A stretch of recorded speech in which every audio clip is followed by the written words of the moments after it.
Welcome back, everyone, to Open Line. Our guest is with the World Health Organization all the way from Switzerland. Dr. Margaret Harris joins us via Zoom. We've covered a whole bunch of topics. One that I want to get to. We have heard here in the United States a great deal that this started in China, and China covered up the severity of it early on. What have you seen? What happened there? Was this covered up early on? Well, we were certainly notified on the 31st of December. Now, we were notified officially by China. We also got reports from other nearby countries, and we got reports from the media. So we have a system where we have official reporting from countries, but we also have a system where we pick up what's out there.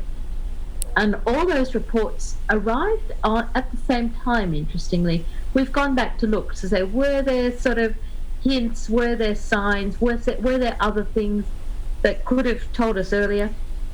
We haven't found that. So 31st of December, there was certainly a strong suggestion something serious was going on. China had notified us about a cluster of cases of unusual pneumonia. Now, honestly, we get reports every day about clusters of all sorts of things, whether it be suggestion there might be Ebola, there might be yellow fever, there might be hemorrhagic fever somewhere else, there might be an unusual case of cluster of other disease in, say, the middle of Africa. We get this every day. But this one clustered around a seafood market in China sounded awfully like the SARS outbreak in Hong Kong. So our team stood up immediately the next day, basically what we call an incident management team. It was the 1st of January, so as you can understand, holiday for most people around the world. We were all back at work because it had too many features that suggested there could be something seriously wrong. We got back to China, they gave us more information. It became clear there was something that needed to be investigated.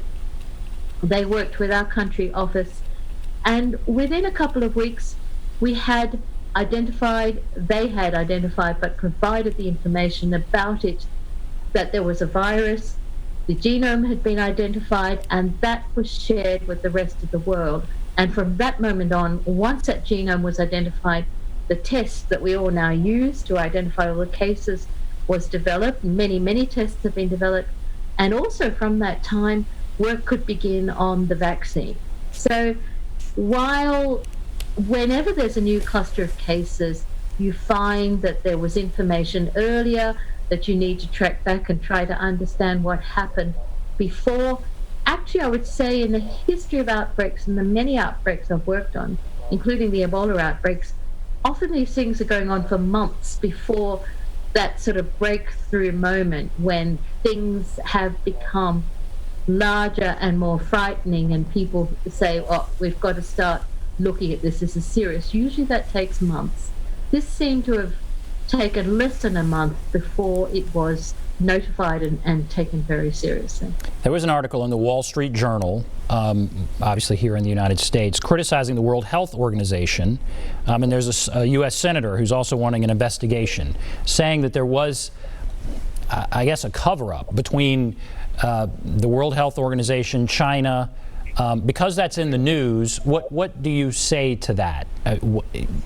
Were you working with China in some way to not give all this information out? Or when you hear what has been said in a couple of publications here, what do you say? We work with every member state, and one of the rules, basically something called the International Health Regulations, is that we require transparency of data from every member state. We don't care whether you're big or small. We require, it's confidential. We don't necessarily publicize the data until we've verified it and so on, but we do require that all member states notify us of anything that's in any way concerning. Now, criticism of WHO, this is always healthy to have criticism. Some of the criticism of any organization cannot necessarily be very pleasant or very reasonable, but constructive criticism is the essence of scientific endeavor. So constructive criticism that helps us to look at our work and do our work better is always a good thing. destructive criticism, when it's used to deflect from other issues, that's not so useful. But certainly we accept criticism, we always look at ourselves, and we always want to do a better job. Do you think the world was flat-footed? I mean, was the world just completely caught off guard? The world, it varied. I think in many of the countries of East Asia, for instance, Singapore, they took action very, very early. But they had experienced SARS. They were really burned by SARS. It was a shock for them because they had been a community that was very comfortable with their systems, and they found that when you're exposed to a virus that makes large numbers of people ill, it's really dislocating. So Singapore had that experience, Hong Kong had that experience, Chinese Taipei had that experience with SARS, and South Korea had that experience with MERS and with SARS. And they have all had, very, very early on, they took a lot of action, including testing aggressively, identifying their cases. Now, none of them are out of the woods yet. They are still dealing with a lot of cases. They're still not got to a place where they'd like to be, but they haven't had the overwhelming outbreaks that we have certainly seen in Europe and elsewhere.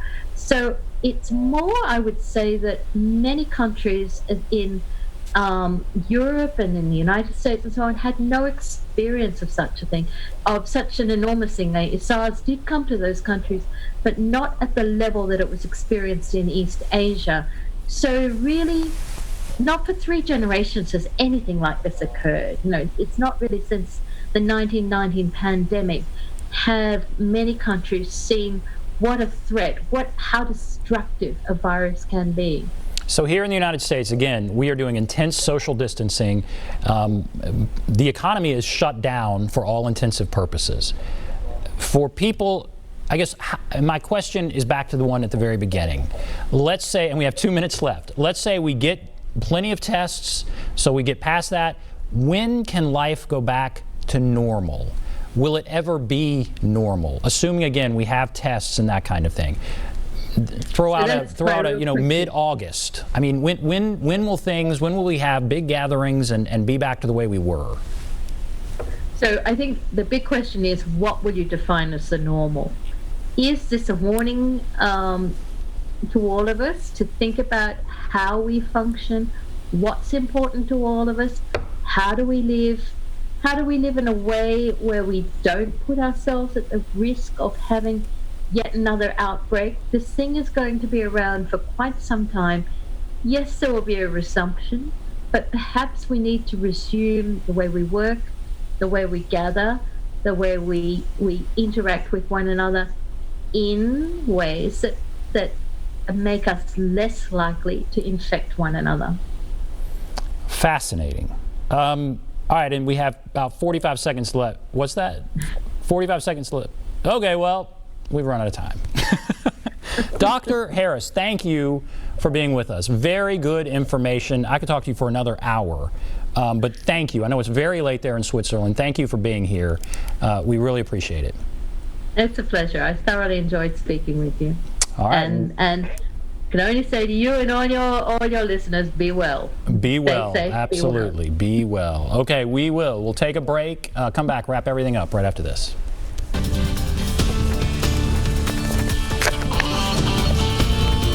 Well, thank you. That was